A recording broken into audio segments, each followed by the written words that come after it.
Sorry for interruption again, network break हो गया था। तो अब मेरी साउंड आ रही है सर आप लोगों को भी? जी सर। Okay okay sir. मैं बात कर रहा था कि एलटीटीसी में भी जो आईपी दिया गया है एक ही आईपी है। दो आईपी है हमारे पास में। आपको ध्यान होगा जब मैंने आपको सर्वर विजिट कराया था तो मैंने कहा था कि हमारे पास दो लाइनें हैं। तो जो दो आईपी जो मेरे राउटर का है, कस्टमर एज राउटर का है, वो रियल में वास्तव में ग्लोबल आईपी है, पब्लिक आईपी है और स्टैटिक आईपी है। तो ये जो हमारा जो आप 196 दे रहे हैं, दूसरा मेरा वन, ये this the real IP of my lab. तो ऐसे ही आप अपने कॉलेज के लिए भी 4-5 आईपी आप खरीद सकते हैं। जब लिया जाता है तो कम से कम 4-5 आईपी तो मिलते ही मिलते हैं सभी को। ठीक है, तो हमने एलटीटीसी के लिए दो रखे हैं, दो हमारे एलटीटीसी कैंपस में, एक दूसरा हमारा एकेडमी है नेशनल नेट एफएम, उसको हमने दे रखा है। तो ये हमारा जो आईपी, अब फिर रियल आईपी से लोकल में फिर मैं आपको इसको डिस्ट्रीब्यूट करता हूँ। तो दोबारा से मैं आता हूँ यहाँ पे आपके यहाँ पे। तो ये जो हमने जो आईपी दिया है 195 196, तो यहाँ पे केवल दो आईपी हैं दोनों राउटर के, लेकिन इसका दूसरा जो आईपी दूसरे एंड पे 192 और 197, तो दूसरे बीच में तीसरा कोई और आईपी एंट्री नहीं हो सकती है। ठीक है, और फिर लोकल में इसको हमने स्विच में जोड़ा, फिर सारे हमने कॉन्फ़िगरेशन किया। तो अब ये जो आईपी है जो आप यहाँ परचेज करेंगे वो यहाँ पे लगाएंगे, जिसमें दो आईपी होगी। उसके बाद अब हमें इन्हें कॉन्फ़िगर करना है इन सारे डिवाइसों को। तो कैसे कॉन्फ़िगर करेंगे वो मैं अभी आपसे यहाँ पे डिस्कस कर रहा हूँ। तो सबसे पहले आप अपने लैपटॉप या कंप्यूटर लगाएंगे। लैपटॉप या कंप्यूटर लगाने पर आपको यहाँ पे, ये हमने लगाया लैपटॉप या कंप्यूटर। अब यहाँ पे आपका जो लैपटॉप है, इंडिया के अंदर ज़्यादातर लोगों का विंडोज बेस होता है। कहीं पे एप्पल भी हो सकते हैं, और लेना है तीसरा आपका एंड्रॉयड यानी लिनक्स बेस हो सकता है। तो नॉर्मली ये तीन मोस्ट पॉपुलर ऑपरेटिंग सिस्टम है जो नॉर्मली लोगों के लैपटॉप पे होता है। मोस्टली आपको विंडोज मिलेगा। तो आपका कोई भी लैपटॉप या कुछ भी मिले तो आपके कंप्यूटर पे अगर अगर मान लीजिए उसका है एप्पल मैक का है। ठीक है, तो एप्पल मैक का जो आपके कंप्यूटर के अंदर जब सॉफ्टवेयर इंस्टॉल होता है तो एक ऑप्शन आता है जिसको हम लोग बोलते हैं, तो यहाँ लिख देता हूँ मैं। उसके अंदर एक क्या टर्मिनल नाम का होगा, या फिर टेलनेट नाम का आपने नाम सुना होगा। ये दोनों फीचर्स आपके एप्पल मैक में डायरेक्ट होते हैं। और अगर आपके पास विंडोज है, ठीक है, तो उसके अंदर आपका ऑप्शंस होंगे। या तो आप इसको पुट्टी नाम के सॉफ्टवेयर से डाउनलोड भी कर सकते हैं, बहुत सारे लोग यूज करते हैं। अगर मुझे नेटवर्क पे एक जगह से दूसरे जगह कंट्रोल करना है, ये फ्री ऑफ कॉस्ट अवेलेबल है, आपके गूगल पे भी सर्च करके बाय डिफॉल्ट। या फिर इसमें आपका कमांड पॉइंट सीएमडी कमांड से भी आप इसका इस्तेमाल कर सकते हैं डायरेक्ट। ठीक है, तो ये कोई भी, अब जैसे मेरा जो अभी मैंने जो सिम्युलेटर लगाया है, ये बेसिकली क्या है, सिस्को कंपनी का है। सिस्को कंपनी के पास में जो ऑपरेटिंग सिस्टम है वो सारे एप्पल के हैं। तो इसके अंदर अगर हम क्लिक करें इस आपके इस लैपटॉप को और इसके डेस्कटॉप पे जाएं, तो हम यहाँ पे टर्मिनल नाम का ऑप्शन ढूंढेंगे। अब ध्यान सुनिएगा, चार ही लाइन समझनी है, चार के बाद तो आप एक्चुअल एक्सपर्ट हो जाएंगे इसमें। क्योंकि ये एप्पल मैक का है तो आप टर्मिनल में जाएंगे। जब मैं इसको क्लिक करूंगा तो स्क्रीन पे कुछ इंफॉर्मेशन आ जाएगी। मेरा ये जो कंप्यूटर है, लैपटॉप है, बाय डिफॉल्ट वो सेंस करके ये सारी इंफॉर्मेशन ले आता है। आप चाहें तो इंफॉर्मेशन को अपनी जानकारी के हिसाब से अपडेट कर सकते हैं, अदरवाइज बाय डिफॉल्ट जरूरत नहीं पड़ती। क्योंकि जैसे कि हमारा मॉनिटर है और हमारा आपका डेस्कटॉप सीपीयू है, तो अगर आप बीजीए केबल लगाते हो तो आप वीडियो और सब एडजस्टमेंट नहीं करते, ऑटोमेटिकली आपका जो मॉनिटर है और कंप्यूटर आपस में मिल बांट के एडजस्टमेंट कर लेते हैं। वैसे ही ये आपका, चूंकि यहाँ पे चूंकि इंडिकेट हो रहा है, बल रियल में हो सकता है आपको दिखे भी ना, सीधा लगाया और हो जाएगा। तो अगर दिख भी रहा तो आपको सिंपली ओके कर देना, क्योंकि ऑटो सेंस कर लेता है। अब यहाँ पे समझने वाली बात है कि जब मैं इसको ओके किया तो मैं सॉफ्टवेयर मैनर में मैं इस राउटर के अंदर एंट्री कर गया, मैंने इसके अंदर एंट्री कर गया, और यहाँ पे यस या नो आपसे पूछ रहा है। ठीक है, अब इसको थोड़ी सी चीज समझने की जरूरत है, क्योंकि ये सामुलेटर है। एक चीज और बताऊं, ये सामुलेटर है तो रियल में तो मुझे लैपटॉप लगाना पड़ेगा, कंसोल केबल लगाना पड़ेगा, जुड़ना पड़ेगा, लेकिन रियल में ये रियल की बात है। लेकिन सामुलेटर तो मुझे इसकी लगाने की जरूरत नहीं है, directly and click on the simulator और go to the CLI mode. ठीक है, तो मैं यहाँ दोनों स्क्रीन सामने में रख रहा हूँ। तो यहाँ पे दो स्क्रीन है, एक तो लैपटॉप वाला मैंने रखा और दूसरा डायरेक्टली मैंने छत्तीसगढ़ के लैपटॉप पर क्लिक कर दिया। तो सामुलेटर में हमारे पास एक सुविधा मौजूद है, डायरेक्टली क्लिक करो हो जाए, बट रियल में ऐसा नहीं होता। रियल में तो मुझे लैपटॉप लगा के ही करना पड़ता है। ठीक है, तो ये मैंने आपको इसलिए बोला, इसमें थोड़ा सा फॉन्ट ज़्यादा बड़ा आ रहा है। ठीक है, तो दोनों साइड आप देखेंगे बिल्कुल सेम है। ठीक है, अब आपके सामने यस या नो पूछ रहा है। ठीक है, ये कह रहा है कि भाई कॉन्फ़िगरेशन डायलॉग के साथ चलना है या कुछ चलना है। ये तो अगर हम बुक की बात पढ़ेंगे तो थोड़ा सा कंफ्यूजन हो जाता है कि उसका कुछ और मतलब निकल जाता है। रियल में इसका क्या मतलब है मैं आपको बता देता हूँ। मेरे पास जब मैं आपको सर्वर विजिट का वीडियो एक और देखिएगा तो मैंने आपको दिखाया था कि मेरे यहाँ दो कस्टमर एज राउटर रखे हैं, एक आइडल मोड में और एक वर्किंग मोड में। जब वर्किंग मोड से दूसरे वाले को हम शिफ्ट कर देते हैं, अगर वर्किंग मोड में कोई प्रॉब्लम आती है या टाइमली हम दूसरे पे शिफ्ट करते रहते हैं, राइट। तो दूसरा वाला जो राउटर है जो आइडल मोड में है, ठीक है, इसका मतलब है कि उस राउटर के अंदर सारे कॉन्फ़िगरेशन मैं पहले से ही करके रखूंगा। ऐसा नहीं है कि पहला जब खराब हो जाएगा तब मैं शिफ्ट करूंगा फिर मैं कॉन्फ़िगरेशन करने लगूंगा, ऐसा नहीं। दोनों राउटर में बराबर रूप से कॉन्फ़िगरेशन मुझे पहले से ही करके रखना है। जब एक राउटर में कोई प्रॉब्लम हो तो मैं फिर दूसरे राउटर में डालूं, केवल पावर ऑन करूं और वो अपने आप चल जाए। नहीं तो एक राउटर को कॉन्फ़िगरेशन करने में पूरे दिन भी लग जाते हैं, दो दो तीन तीन दिन भी लग सकते हैं। ऐसा नहीं कि किया और फटाफट हो जाएगा, इसमें टाइम लगता है।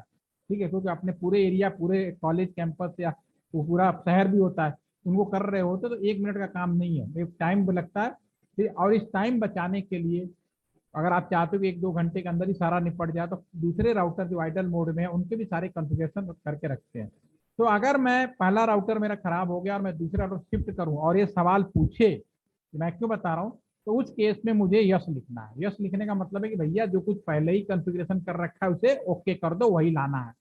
नो का मतलब है कि मैं फर्स्ट टाइम कर रहा हूं, मुझे नया कॉन्फ़िगरेशन करना है। ठीक है, तो यहाँ पे तो मैं हर चीज नया किया है, तो यहाँ तो मुझे यस लिखने का कोई मतलब नहीं। अगर यस लिखूंगा तो राउटर कहेगा कि मुझसे चल, जो मेरे को ऑपरेट कर रहा है वो मुझसे ज्यादा समझदार है, ज्यादा इंटेलिजेंट है। तो इसका मतलब है कि वो ढूंढेगा, थोड़ा सिस्टम हैंग हो जाएगा, काम तब भी करेगा, हैंग हो जाएगा। लेकिन आपको यहाँ नहीं करना, यहाँ सिंपली आपको नो लिखना। जैसे मैं यहाँ नो लिखूंगा इधर भी आपका चलेगा, देखो यहाँ पे भी आ रहा है, सेम से इंटर मारा, जितना इधर में इंटर मारा उधर चला जाएगा। अब आपके सामने राउटर में, क्योंकि आप हम लोग नॉर्मली सभी लोग विंडोज पे काम करते हैं और मोबाइल में एंड्रॉयड फोन पे काम करते हैं। अगर हम फैमिलियर बात करें तो ज़्यादातर लोग विंडोज या MS विंडोज पे या फिर मोबाइल के अंदर एंड्रॉयड पे फेमिलियर होते हैं। तो यहाँ मैं एक दो चीज़ बताऊंगा। ये अगर आप एप्पल में काम कर रहे होंगे तो उसमें कुछ कॉन्फ़िगरेशन इसी तरह से आ जाता है CMD में। तो यहाँ पे ग्रेटर देन का सिंबल है, दिस इज द राउटर लिखा और ग्रेटर देन सिंबल आ रहा, आप देख रहे हैं सारे ग्रेटर देन सिंबल आ रहे। तो इसका मतलब होता है, इसकी मीनिंग होती है user mode, this is the user mode, इसको हम लिखते हैं यूजर मोड। और ग्रेटर देन सिंबल है तो क्या बोलेंगे, यूजर मोड। यूजर मोड का मतलब क्या है? यूजर मोड का मतलब होता है कि जैसे मेरे पास, आपके पास अपना लैपटॉप है और लैपटॉप मैं अगर आपसे पूछूं या आप मुझे अपना लैपटॉप दें तो मैं ये जानना चाहूँ कि मेरा आपका जो लैपटॉप है उसका कॉन्फ़िगरेशन क्या है, कौन सा मॉडल का है, कौन सा कंपनी का है, रैम कितना है, कैसे करोगे? तो बहुत ही सिंपल तरीका है, या तो आप माई कंप्यूटर के प्रॉपर्टीज में चले जाओ या कमांड प्रॉम्प्ट के अंदर कुछ कमांड फायर करोगे, फिर आपको रियल स्ट्रक्चर, ये नहीं कि आपका कंप्यूटर या लैपटॉप के बाहर एप्पल लगा दिया तो एप्पल नहीं, वो तो उस सेटिंग के अंदर जाके ही आपको पता करना पड़ता है। आप मोबाइल फोन भी खरीदते हो, चेक करना चाहते हो, चाहे कोई भी लेवल लगाए, आप असली चेकिंग कहाँ करते हो, उसके सेटिंग में जाकर फाइंड आउट करते हो। तो वैसे ही यूजर मोड में कुछ कमांड फायर करेंगे तो मैं ये जान पाऊंगा कि मेरा राउटर किस कंपनी का है, इसका मॉडल क्या है, इसका ऑपरेटिंग सिस्टम क्या है, वो सारी चीजें जो जन्म बेसिक होती है वो सारी मिलेंगी कैसे, यूजर मोड में। ठीक है, अब मैं यहाँ पे क्या करने वाला हूँ, मैं यहाँ पे करने जा रहा हूँ इस राउटर के अंदर ये जो मैंने IP प्लान किया ये अलॉट करना है, ठीक है ना। तो फिर मैं नेक्स्ट कमांड फायर करूंगा, इनेबल में टाइप कर रहा हूँ।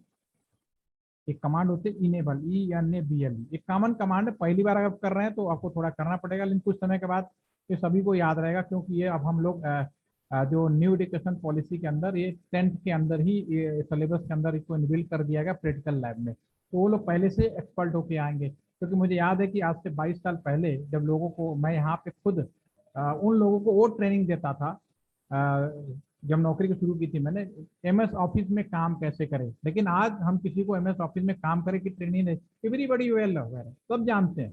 ठीक है, तो ये जो चीज बता रहा हूँ आपके लिए हो सकता है नहीं हो, लेकिन आपके अब जो नए स्टूडेंट आएंगे अगले 3-4 साल के बाद, जब 10th वाले जो आएंगे वो डेफिनेटली इस चीज से पहले ही अवेयर होंगे, आपसे कहीं ज्यादा चल रहे होंगे। ठीक है, तो दिस इज इनेबल। अब आप यहाँ पे देखेंगे ये आपका हैश मोड में आ गया, इसको बोलते हैं प्रिविलेज मोड। इसको हम क्या बोलेंगे, प्रिविलेज मोड। लिख देता हूँ privilege mode. What is the meaning of the privilege mode? Privilege mode का क्या मतलब है? प्रिविलेज मोड का मतलब, जैसे आपने लैपटॉप खरीदा, बहुत सारी चीजें आपके लैपटॉप या मोबाइल में नहीं होता है, लेकिन आप जरूरत के हिसाब से आप क्या करते हो, डाउनलोड कर लेते हो, कॉन्फ़िगर कर लेते हो। तो आपको अब कोई कहे कि जब मैंने खरीदा था और आज के समय के बीच में हमने क्या क्या चीजें नहीं डाली, ये पता करना हो, तो क्या करोगे? आपके पास फिर दो ऑप्शन है। एक तो आप ऐड रिमूव प्रोग्राम में जाके फाइंड आउट कर सकते हो, या सीएमडी में कुछ कमांड फाइंड आउट करोगे, फायर करोगे, तो आपको वहां पे मिल जाएगा। तो उसी तरह से राउटर है, मैं यहाँ पे आज अभी मेरी पोस्टिंग एलटीसी का नेटवर्क मैनेजर हूँ, मैं यहाँ का सारा इंटरनेट देख रहा हूँ, सभी को इंटरनेट दे रहा हूँ। कल को मेरा यहाँ से ट्रांसफर हो जाए, या आप छत्तीसगढ़ में कोई बैठा है पूरा देख रहा हो, ट्रांसफर हो जाए, नया बंदा आ जाए, तो नया बंदा पिछले वाले को फोन करके तो पूछेगा नहीं कि भैया ये कौन सा राउटर है, इसके अंदर क्या क्या खुरापात किए हो, कौन क्या कर रहा है, वो कौन है? कहेगा भैया मेरा तो ट्रांसफर हो गया, मेरे से क्या करना, ये लो मेरे यूजर नेम पासवर्ड राउटर को एंट्री कर लो, बाकी तुम देख लो। तो ये सब चीजें कैसे पता चलेगा? वो हमारा प्रिविलेज मोड में एक बहुत ही कॉमन सी कमांड होती है प्रिविलेज मोड में, अगर हम बात करें, क्लियर कर देते हैं, ठीक है। तो रनिंग कॉन्फ़िगरेशन एक कमांड होती है, अगर मैं टाइप कर दूं तो रनिंग कॉन्फ़िगरेशन एक कमांड होती है। इसके अलावा और भी बहुत कमांड है।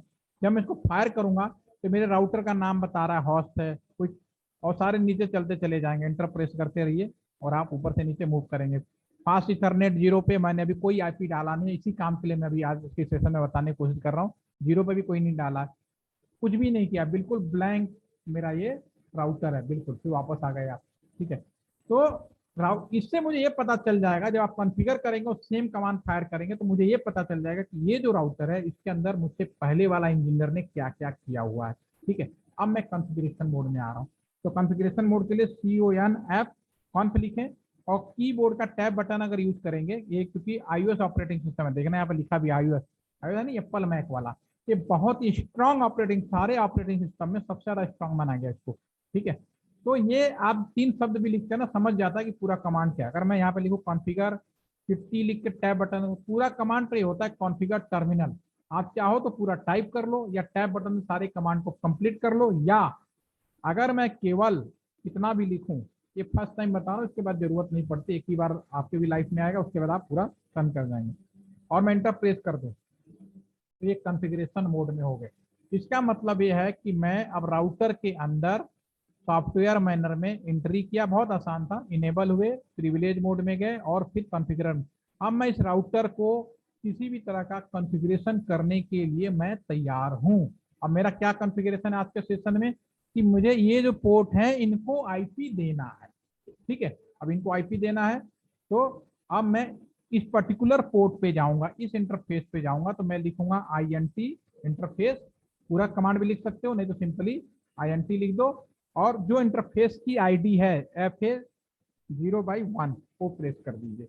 अब आप यहाँ पे खड़े हैं बिल्कुल सॉफ्टवेयर मैनर में, और आपको इसको आईपी क्या देना है, जो आपने प्लानिंग की। मैंने क्या प्लानिंग की है, 192.168, तो यहाँ पे आप लिखोगे 192, सॉरी पहले लिखना है आईपी ऐड, मुझे आईपी ऐड करना है 192.168.1.1 with subnet mask, computer subnet mask /24, left hand side से राइट हैंड साइड तक 24 बिट्स आर 1 અને 255.255.255.0, और प्रेस एंटर। जैसे मैंने एंटर किया, आप अगर यहाँ माउस लाएंगे, आप देखना अब यहाँ पे फास्ट इथरनेट 0/1 पावर, आपका जो आपका लिंक अभी डाउन दिखा रहा है, लेकिन आईपी एड्रेस 192 आ गया सॉफ्टवेयर मैनर में। अब यहाँ पे अब ये सब देख रहे हैं ना, ग्रीन दिख रहा होगा आपको, लेकिन ये रेड दिख रहा है। रेड क्यों दिख रहा है? राउटर एक मिनी सुपर कंप्यूटर है, इसके लिए बहुत, ये सब हमारी और आपकी जिम्मेदारी होती है। दो वजह होता है, राउटर का ये जो पोर्ट होता है उसकी पावर सप्लाई बंद होता है। क्यों? घर में आपके पास पंखा है, पंखा पूरी रात चलाओ, ज्यादा यूनिट नहीं चलेगी। घर में अगर आपने एसी चला दिया, तो एसी चलाने का मतलब होता है कि बहुत ज्यादा बिजली खर्चा होना, ठीक है ना। उसी तरह से राउटर में दो प्रॉब्लम है, एक तो अगर आप अननेसेसरी पावर सप्लाई उसका ऑन कर दिया, कोई मतलब यूज नहीं है, मान लो यहाँ बहुत सारे राउटर बहुत सारे पोर्ट होते हैं, तो अगर आपने उसके पावर सप्लाई अगर ऑन करके रखेंगे, तो पहली बात तो बिजली बहुत खाएगा बिना बात का, ठीक है ना। और एक सवाल बड़ा पूछा जाता है कि आइडल मोड में राउटर के साथ एक समस्या और है कि राउटर का अगर पावर सप्लाई ऑन हो तो इसका बिहेवियर, क्योंकि ये बहुत स्ट्रांग डिवाइस है, इंटेलिजेंट डिवाइस है, मिनी सुपर कंप्यूटर जैसा है, इंसानों की तरह बिहेव करता है। 4 लोग बैठे हैं क्लासरूम में बैठे हैं, अगर एक दूसरे से एक भले न जानते हो थोड़ी देर में क्या करते हैं, हाय हेलो पास करते रहते हैं। उसी तरह से राउटर अगर पावर सप्लाई ऑन है तो एक दूसरे को बाय डिफॉल्ट हेलो पैकेट पास करता रहता है अननेसेसरी। अगर पावर सप्लाई तो हेलो पैकेट भेजेगा, पूरे रास्ते को जाम करके रखेगा, परेशान करके रखेगा। तो ज्यादा बिजली खर्चा ना हो, अननेसेसरी ट्रैफिक जाम ना हो, तीसरा पोर्ट ऑन है तो कोई आसानी से भी उसको चोरी कर सकता है, हैक कर सकता है। तो इन सारे चीजों को ध्यान में रखते हुए इसकी पोर्ट होते हैं हमेशा, क्योंकि मेन डिवाइस है तो इनको बंद करके रखा जाता है, इसलिए इसमें वो रेड है। तो इसकी पावर सप्लाई ऑन कैसे करना है, नो शट डाउन या नो शट, और जैसे मैं एंटर मार करूंगा आप देखना ये रेड अभी ग्रीन हो जाएगा। अब आपके सामने ऑरेंज होना शुरू हुआ, देन बिकम द ग्रीन। ठीक है, और कंप्यूटर साइंस में कोई भी काम कर लो, saving is most important. Save नहीं करोगे पावर बंद, एवरीथिंग बोर्ड। तो सेव करने के लिए डू राइट DOWR, इतनी छोटी सी 4-5 कमांड है, बहुत ही क्लियर मीनिंग है जिसको मैंने आपके सामने रखा। IP अलर्ट और एग्जिट, अब एग्जिट कर देंगे तो बाहर आकर इंड लिखते हैं यहाँ पे तो काम धाम खत्म, घर जाते हैं। ठीक है, अब यहाँ पे माउस लाओगे तो आप देख पाओगे कि राउटर का जो फास्ट इथरनेट पे 0/1 लिंक अप हो गया, यानी पावर सप्लाई ऑन हो गया, लिंक चालू हो गया, पोर्ट चालू हो गया, जो सर बोल रहे बार बार उसको लिंक भी कहते हैं, वो चालू हो गया। और डेट कई बार आपने सुना होगा लिंक डाउन है, लिंक डाउन वाला पोर्ट की पावर सप्लाई बंद हो गई है सॉफ्टवेयर में अंदर में, राइट। अब ये वाला जो चीज है इस पे भी IP देना है, लगे हाथ। तो इस वाले कॉन्फ़िगरेशन मोड में खड़ा ही हूं, मैं ऑलरेडी बता चुका हूं। तो मैं लिखूंगा INTFA 0/0 और इंटर। IP एट 192.168.3.1 का हमने प्लानिंग किया है, 3.1 कर देते हैं। पावर सप्लाई इसको मैं यहाँ पे भी ऑन कर देता हूँ, नो शट, और डू राइट कर देता हूँ। ठीक है ना, अब डू राइट कर दिया, माउस ले जाएंगे तो आपको यहाँ पे भी पावर अब दोनों पे मिल गया, लेकिन अभी रेड है। क्यों रेड है सर? अगर आप मेरी बात सुन रहे होंगे तो बता पाएंगे सर रेड क्यों है, अभी ये ग्रीन क्यों नहीं हुआ? उसको कॉन्फ़िगर नहीं दूसरा, किया। यस, दूसरे साइड का भी हाँ, बंद है, दूसरे साइड का बंद। जैसे इसको ऑन करेंगे ये भी ग्रीन हो जाएगा। ठीक है, इसका हम कल बात करेंगे, अभी इसकी नीचे बात करते हैं। अब ये जो कंप्यूटर्स है, जब तक कम्युनिकेशन के लिए इसको तो IP मिल गया, दोनों पोर्ट हो गए। अब इस कंप्यूटर को भी मुझे कम्युनिकेट कराना, तो मैं 2 कंप्यूटरों पे IP देने की कोशिश करूंगा। अभी फिलहाल चूंकि हमारे नेटवर्क के अंदर ऑटोमेटिक मैंने अभी कोई व्यवस्था नहीं की है, जो मेरा नेक्स्ट सेशन है कल मंडे में रख लें या कल रख लें, जैसे आप कहेंगे। ठीक है, कल तो संडे है, मंडे में रख लेते हैं। तो उस सेशन में आपको ऑटोमेटिक IP का प्रोविजन में प्रैक्टिकली करके दिखाऊंगा। अभी मैं आपको यहाँ पे सिंपल ये बता रहा हूँ कि इनमें कुछ है नहीं, तो अभी मुझे मैनुअली करना पड़ेगा। जैसे मैं अपने कंप्यूटर में क्लिक करता हूँ, यहाँ पे आपको याद होगा यहाँ पे किया और नेटवर्क सेटिंग में जाए, ये हमारे रियल कंप्यूटर, तो वैसे यहाँ पे भी मुझे यहाँ पे IP मैनुअली देना बस, चेंज एडाप्टर सेटिंग यहाँ पे गए। और ये मेरा रियल कंप्यूटर है, मैं रियल कंप्यूटर में जा करता हूँ। ठीक है ना, रियल कंप्यूटर में TCP IP में गया और यहाँ प्रॉपर्टीज में चलेगा, तो यहाँ पे मैं मैनुअली IP दे सकता हूँ, क्योंकि ऑटोमेटिक कर रखा है। तो अभी वो हमारा अगले सेशन में बताऊंगा। तो यहाँ पे भी अभी मुझे मैनुअली ही देना पड़ेगा, इसको मिनिमाइज कर देते हैं। तो क्लिक करें। अब एक चीज यहाँ पे एक और आपकी क्लियर होगी, यहाँ पे डेस्कटॉप पे जाएंगे, IP कॉन्फ़िग में जाएंगे। ठीक है, अब यहाँ पे 2 ऑप्शन है, DHCP यानी ऑटोमेटिक, वो कल बात करेंगे नेक्स्ट सेशन में। स्टैटिक, यहाँ पे जो IP है वो मुझे जो मैंने प्लानिंग किया है वो देना है। तो मैं यहाँ पे लिखता हूँ 192.168.1. अगर मैं 1 दे दूं, क्योंकि 1 तो मैंने ऊपर दे दिया, फिर भी देख के देखते हैं क्या होता है। अगर 1 देता हूँ और जैसे ही मैं आगे जाता हूँ तुरंत यहाँ मैसेज आ जाता है दिस नेटवर्क IP। इसीलिए कई बार कंप्यूटर में अगर स्टैटिक डालने के लिए आम यूजर को मना किया जाता है, क्योंकि आपने वही डाला, पता चला उसने भी वही डाल दिया, तो फिर वो नेटवर्क में प्रॉब्लम इश्यू करता है। तो जो IP दिया जा चुका है उस नेटवर्क के अंदर आप वो नहीं दे सकते, उसी के रिस्पेक्ट में कोई दूसरा IP जो है वो दे सकते हैं। आप देंगे 192.168.1.2.3.4.5.6.8, जो बचा है सारा दीजिए। सबनेट मास्क /24 यहाँ बाई डिफॉल्ट आ गया। Gateway, what is the gateway? अभी बहुत इंपॉर्टेंट है, गेटवे क्या है। आपका कॉलेज है, आपके कॉलेज में, कॉलेज के अंदर एंट्री करने के लिए जो भी रास्ता है, जो भी गेट है, वही गेटवे। चाहे मैं हूं चाहे आप हो, भैया ये मेन गेट है, इसी से सब लोग आएंगे और जाएंगे, दिस इज द गेटवे। ठीक है। अगर कॉलेज के अंदर ये प्रोविजन कर दिया जाए भी एंट्री गेट ए है, आउट गेट दूसरे साइड कर दिया जाए, ठीक है, तो फिर आपको ये डिफाइन करना पड़ेगा ये एंट्री गेट है और ये एग्जिट गेट है, ठीक है ना। उसी तरह से ये हमारे नेटवर्क में जितने भी कंप्यूटर हैं, ये कंप्यूटर लैपटॉप है, ये तो लोकली कोई प्रॉब्लम नहीं, कैंपस में कहीं घूमो कोई प्रॉब्लम नहीं, लेकिन कैंपस से बाहर निकलना है और इस कंप्यूटर में मान लो कोई इंफॉर्मेशन भेजनी है, इस कंप्यूटर लैपटॉप से मैं यहाँ अगर कम्युनिकेट करना चाह रहा हूँ, तो कैंपस से बाहर कहाँ जाएगा, वह रास्ता जिससे बाहर निकल सके। तो आप सब समझ रहे हैं, कहीं से भी घूमते फिरते आपको इसी पोर्ट पे आना है, कोई भी कंप्यूटर हो कहीं से भी निकले वो घूमते फिरते यहाँ आएगा, यहाँ आएगा, चाहे वाईफाई से भी जुड़े घूमते फिरते आपका, तो ये जो लोकेशन है राउटर का, इससे वो बाहर जाएगा, तो वह लोकेशन जिससे बाहर जाए वह गेटवे कहलाता है। वेरी सिंपल, जैसे कॉलेज में, ठीक है। तो यहाँ पे आप जितने भी कंप्यूटर लैपटॉप है सभी का एक ही गेटवे होगा और जिस लोकेशन से हम लोग बाहर जाएंगे, तो यहाँ पे आप एंट्री करिए 192.168.1.1, यानी कहीं भटके नहीं। अगर हम ये चीज नहीं लिखेंगे तो मेरा कंप्यूटर भटकेगा, अभी मैं दिखाऊंगा आपको, प्रैक्टिकली यहाँ पे एक्सप्लेन करके दिखाऊंगा। इसी तरह से दूसरा कंप्यूटर लैपटॉप, इसको भी दे देते हैं 192.168, सॉरी 168 1.2 दे चुके, 3 दे देते हैं, इसका भी गेटवे 192.168.1.1 हो गया, राइट, ठीक है, ये हमारा गेटवे हो गया। इसमें एक चीज और लगे हाथ में एक्सप्लेन कर दूंगा आप लोगों को। आज बहुत अच्छा समय है कि हमारे पास स्विच आसानी से मिल जाते हैं, कम पैसे मिल जाते हैं, यूज कर देते हैं। सन 2005 के बारे में बात करूंगा, 2005-6 में जब मैं पहली बार स्विच यूज करना शुरू किया था प्रैक्टिकली, उस समय हब एक बहुत चलता था, आपको याद होगा हब, अभी भी नाम सुना होगा, कोई नई, मैं नाम नहीं बता रहा हूँ, वो पुराना नाम है हब। हब बड़ा पॉपुलर था, लेकिन हब मिलता था 1000 रुपए में, और जो हब 1000 रुपए में करता था उसी अगर फैसिलिटीज का अगर मैं स्विच खरीदता तो मेरा स्विच कम से कम 25,000 से लेकर 50,000 रुपए का मिलता था, इतना ज्यादा डिफरेंस था उस टाइम पे, ठीक है। तो उस समय पे तो आज की डेट में क्या है, स्विच का रेट हब के रेट के बराबर हो गया, लेकिन वो इतना महंगा क्यों था वो मैं आपको बता देता हूँ। महंगा इसलिए था, स्विच को हम लोग इंटेलिजेंट डिवाइस बोलते हैं, हब को नॉन इंटेलिजेंट डिवाइस बोलते हैं। तो पहले दिन एक मैंने मजाक में ही एक थोड़ा सा एक सवाल पूछा था कि इंटेलिजेंट किसको बोलते हैं, वो कहते हैं, जो आज भी क्वेश्चन जिसको सब लोगों ने किया था। तो जो हम मार्केट में जो डिवाइस खरीदते हैं स्विच को हम लोग इंटेलिजेंट डिवाइस बोलते हैं, और जो हब है नॉन इंटेलिजेंट डिवाइस बोलते हैं। उसका कारण यह है कि स्विच के अंदर सेंसर और मेमोरी चिप दोनों ही होते हैं, मेमोरी चिप भी लगी होती है। हब के अंदर सेंसर होता है, मेमोरी चिप नहीं होता है, जो उसकी जो मेमोरी होती है केवल उस सेंस के लिए होते हैं, बाकी चीजों के लिए उसके लिए मेमोरी नहीं होती, इसलिए उसको हम लोग बोलते हैं। तो इसका एडवांटेज क्या था, अगर मैं स्विच हूं या हब हूं, पहली बार मान लो पीसी 0 से लेके लैपटॉप के बीच में मैं कम्युनिकेशन कर, क्योंकि आईपी दे चुका हूं तो कम्युनिकेशन तो होगा ही होगा, ठीक है।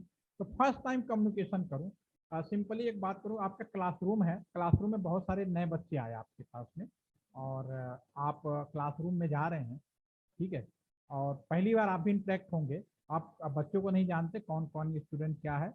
तो आप जब क्लासरूम में फर्स्ट टाइम जा रहे हैं तो आपके डायरेक्टर साहब आए, उन्होंने कहा भाई क्लासरूम में कोई मिस्टर श्याम है, ये उनको एक लेटर है, उनको दे दीजिएगा। तो आप श्याम को नहीं जानते, डायरेक्टर साहब ने आपको लेटर दिया और क्लास में चले गए। क्लास में गए और स्टेज पे खड़े होकर, जब किसी को नहीं जानते तो बच्चे को कैसे पूछेंगे, सभी बच्चों को कहेंगे भाई who is the Satish, Shyam, सुनेंगे सब, रिस्पांस कौन करेगा, जो श्याम होगा, फिर श्याम कहोगे भाई ये श्याम आप लो, आपके लिए डॉक्टर साहब ने लेटर दिया। ये पहली बार की स्थिति तो यही होगी कम से कम। नेक्स्ट टाइम 5 दिन बाद 10 दिन बाद आप फिर जा रहे थे, फिर डायरेक्टर साहब मिले, अब उस क्लास से आप इंटरेक्ट ज्यादा हो चुके हैं, डायरेक्टर साहब ने कहा देखो भाई श्याम का एक और लेटर आया उसे दे देना। आप इंसान है, ह्यूमन है, नो डेफिनेटली आप इंटेलिजेंट है, आपको सेंस भी है और मेमोरी, दोनों चीजें हैं। आप क्लास में आए, इस बार आप अनाउंसमेंट नहीं करेंगे, आसान से देखेंगे भाई सतीश आ जाओ ये तुम्हारा लेटर है, बोलेंगे नहीं, सीधा जाकर उसको दे देंगे इस तरह का, क्योंकि इसमें फास्ट भी हो गया और सबको मालूम भी नहीं चला कि आप दे रहे हैं नहीं दे रहे, वो आपकी अपनी इच्छा हो जाएगी, ठीक है। तो उसी तरह से जो हब है या स्विच है, पहली बार मैं पीसी 0 से अगर लैपटॉप के बीच में कम्युनिकेशन करा रहा हूँ इससे, ठीक है, फर्स्ट टाइम में, तो पीसी 0 को नहीं पता वेयर इज द लैपटॉप, तो क्या करेगा, कैसे कम्युनिकेशन होगा। अभी देखो मैं यहाँ पैकेट लेता हूँ, अगर मैं पीसी 0 से लैपटॉप को कम्युनिकेट कराता हूँ तो देखो क्या होगा, गया स्विच में, स्विच को नहीं पता, पहली बार कर रहा है, ठीक है, तो सबको भेजेगा, सारे को भेजा, राउटर को भी भेजा, दूसरे स्विच को भी भेजा, बाकी सब मना करेंगे, ये स्विच कहेगा मैं हूं, ये भी मना कर दिया, क्रॉस आ गया, ये इसने कहा मैं हूं, ये वापस जाएगा, इसको भेजेगा, बाकी सब मना कर दिए, अब इसने कहा हाँ ये राइट पर्सन है, दोबारा से भेजेगा, वापस गया, कि अब इसको देगा, यहाँ पे मेरे माउस को अगर देखेंगे तो यहाँ पिन प्रोग्रेस लिखा है, ठीक है, यहाँ माउस में, अब इसको हैंड ओवर करेगा और एक्नॉलेजमेंट जनरेट करेगा और वापस आएगा, और जैसे इसको एक्नॉलेजमेंट मिलेगा, आपका communication is the successful, this is successful, आपके स्क्रीन पे आ गया। ये कब हुआ? पहली बार में, फर्स्ट टाइम। और चूंकि यहाँ पे हब भी लगा सकते हो, स्विच भी लगा सकते हो, पहले दोनों लगते थे, अब आज की डेट में कोई हब क्योंकि कम पैसे में ही आ जाता तो कोई लगाता नहीं है, ठीक है। अब चूंकि यहाँ पे कम्युनिकेशन हो गया और मैंने क्या लगाया, स्विच लगाया, तो मैं दोबारा कम्युनिकेशन, सेम कम्युनिकेशन करने की कोशिश करता हूँ, फिर देखता हूँ क्या रिस्पॉन्स आता है। अब मैं यहाँ पे दोबारा कम्युनिकेट करता हूँ, अगेन सी गया, अब स्विच को मेमोरी भी है, वो बाकी किसी डिवाइस को नहीं भेजेगा, वो सीधा इसको भेजेगा, क्योंकि उसे मालूम है वेयर इज द लैपटॉप, और इसको हैंडओवर करेगा, वापस आएगा और एक्नॉलेज कर देगा और यहाँ पे सक्सेसफुल हो जाएगा। स्विच का क्या एडवांटेज हुआ? एक तो फास्ट हो गया, दूसरा सिक्योर हो गया। पहली बार में सिक्योरिटी नहीं गारंटी है, लेकिन एक बार कम्युनिकेशन स्टेबलाइज हो जाता है then it will be secure, ठीक है। तो ये आपका एक क्रिटिकल, मैंने वो भी दिखाने की कोशिश किया। तो आज के सेशन में मैंने आपको दो तीन चीजें बताई। एक तो कनेक्शन कैसे किया जाता है, इसको मैं सेव कर लेता हूँ, और थोड़ा सा मैंने केबलिंग के बारे में कि कैसे किया जाए, और थोड़ा कमांड का जो बेसिक आइडिया है जो आने वाले समय में अब न्यू एजुकेशन के अंदर हाई स्कूल में ही सारे बच्चों को बता दिया जाएगा। हम और आपके लिए हो सकता है कि नया हो, बट मैं तो अब काम कर रहा हूँ तो मेरे तो भाई पुराना होगा, लेकिन बहुत सारे के लिए, लेकिन by default they are all already aware, किसी भी स्ट्रीम का बच्चा हो सबको मालूम है भाई सारी चीज़ें, ठीक है। तो सर अभी तक मैंने जो आइडिया दिया उसमें लैन का क्या है और आईपी कैसे लेना है और कैसे कॉन्फ़िगर करना है, एक छोटा सा रूप मैंने आपको बनाया। अब इसका जो रिमेनिंग पार्ट है जो मेरे नेक्स्ट सेशन में पूरी करेंगे, सिक्योरिटी, और इवन मैं आपको टेलीफोनी सिस्टम भी इनबिल्ड करके इसके अंदर प्रैक्टिकली ही दिखाने की कोशिश करूंगा। और यानी कोई क्वेश्चन या कोई मन में डाउट आ रहा हो, कोई क्वेरी हो, प्लीज आस्क। सर वो पैकेट सेंडिंग कैसे कर रहे थे, कौन सा टैब है? अच्छा सर, इसमें देखिए ये हमारा जो सिमुलेटर है इसमें प्रोविजन किया गया, इसमें दो प्रोविजन है, आप मेरा माउस देखेंगे, एक सिमुलेशन है, एक रियल टाइम है, ठीक है। अगर पीछे पे क्लिक करेंगे सिमुलेशन है, सिमुलेशन में क्या होता है, वन बाई एक एक स्टेप को बताएगा, और रियल टाइम में क्या होगा, अगर मैं रियल टाइम में क्लिक करके अगर मैं पैकेट लूँ और यहाँ से अगर मैं यहाँ भेजूँ तो सीधा रिजल्ट बताएगा ये पास या फेल। और सिमुलेशन के अगर मैं करूँगा तो ये ऊपर एक विंडोज और खुलेगी, और मैं अगर मैं यहाँ से इसको भेजूंगा यहाँ से यहाँ तक, और मैं यहाँ पे ऑटो प्रोग्रेस और स्पीड यहाँ से घटा बढ़ा भी सकते हैं, अगर मैं इसको पास कर सकता हूँ, यहाँ भी ऑप्शन है और यहाँ भी ऑप्शन है, ठीक है। सर क्वेश्चन ये था, हाँ ये ठीक है, ये पता चल गया। और नेक्स्ट ये जब पहली बार जैसे भेज रहे थे तब भी डेस्टिनेशन किस में रहेगा, मतलब डेस्टिनेशन का इंफॉर्मेशन? डेस्टिनेशन तो मैं डिफाइन, डेस्टिनेशन तो हमेशा सेंडर डिफाइन करता है ना सर, वो तो उन्होंने कहा मुझे यहाँ जाना है, लेकिन वो रास्ता नहीं डिफाइन करता, रास्ता तो हम जो नेटवर्क बनाते हैं, जो डिवाइसेज लगाते हैं उसके ऊपर डिपेंड करता है, इसीलिए डिवाइसों को सिक्योर करने के लिए कहा जाता है। एक ट्रैफिक इंजीनियरिंग फर्स्ट टाइम ये रिकॉग्नाइज करके उसका एड्रेस सेव कर लेगा। तो फिर क्या, अब अगर राउटर के बाद, अभी तो मैंने स्विच की बात करी, राउटर में जाएंगे, और आप राउटर अगर कभी पढ़ेंगे, आप पढ़ाते भी होंगे, तो राउटर राउटिंग टेबल बनाता है, बहुत सारी चीजें बनाता है, पीछे बहुत सारे प्रोसेस होते हैं, ठीक है ना। तो जो राउटिंग टेबल बनाता है उसके पीछे भी कई कॉन्सेप्ट होता है, तो किसको याद रखना है, किसको रिकॉग्नाइज करके नहीं रखना, उसमें भी वो चीज प्री डिफाइंड की जाती है, ठीक है ना। तो अभी आप डिफॉल्ट करेंगे, हाँ रिकॉग्नाइज करेगा, उसको जरूरत लगा तो याद करके रखेगा, और एक टाइम के बाद उसको रिमूव भी कर देगा, ये सब हमारे हाथ में ही है और उसमें कर सकते हैं। Any more question sir? कोई ऐसा तो नहीं सर, मैंने बहुत हार्ड बताया, बहुत ही सिंपल, मतलब मैं मान नहीं रहा कि आप हमारे लिए अभी फिर हम लोग फ्रेश ही है, इस कोर्स को अभी किए नहीं है, तो तो आपने कहा कि मेरा उससे नेटवर्किंग पार्ट ही छूट गया था, तो मैंने कहा चलो मैं इसको इस तरीके से ही बता देता हूँ फिर, ठीक है। इसलिए मैंने पीपीटी का सहारा नहीं दिया, पीपीटी जो भी होंगी मटेरियल मैं आपके ग्रुप में डालता चला जाऊंगा, आप उसको हेल्प ले लीजिए, कोई, ठीक है।